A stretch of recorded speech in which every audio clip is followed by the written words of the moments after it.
how many warning signs must the government ignore now? Was completely inevitable because of the rush and the lack of advanced planning.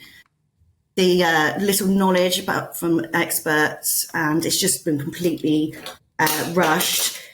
Dorset and Wiltshire fire services were completely ignored about their warnings of hazards. So, yeah, Robert Jenrick, he stated it was safe for residents and staff. He signed it all off.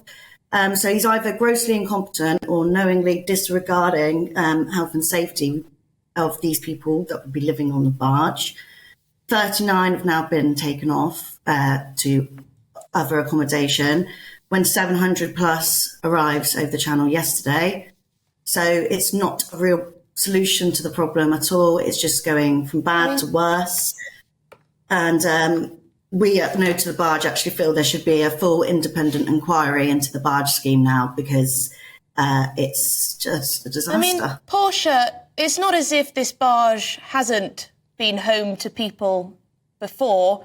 Yes, this bacteria has been found, and therefore these asylum seekers, migrants, have been taken off the barge as a precaution.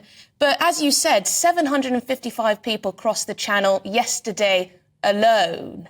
We need huge amounts of accommodation. Can we really say no to this type of accommodation simply because this bacteria has been found? Do we need to find more accommodation like this? There are only so many hotels to go around. I totally understand the hotel issue needs to be sorted out quickly, but the barge, 500 people now. I appreciate people who've worked on the barge, and there's been industry on the barge for years, but these are really cramped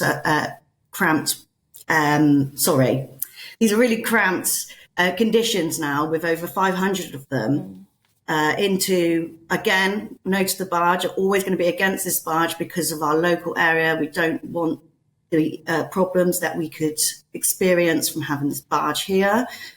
We don't have the infrastructure for it. So whether it's a barge or whether it's an RAF base, I don't think the solution should be dumped on the British people.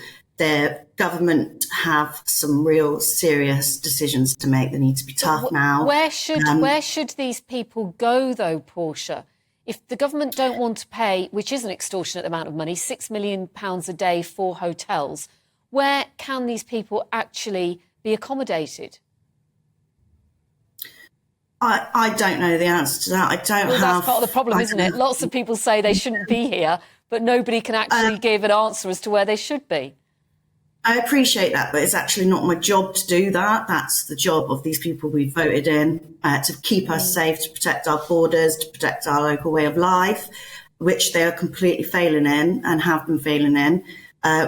All I can do is stand up for my area, my local area, my home, like other people are doing throughout the country, and to completely protest against these what should I say?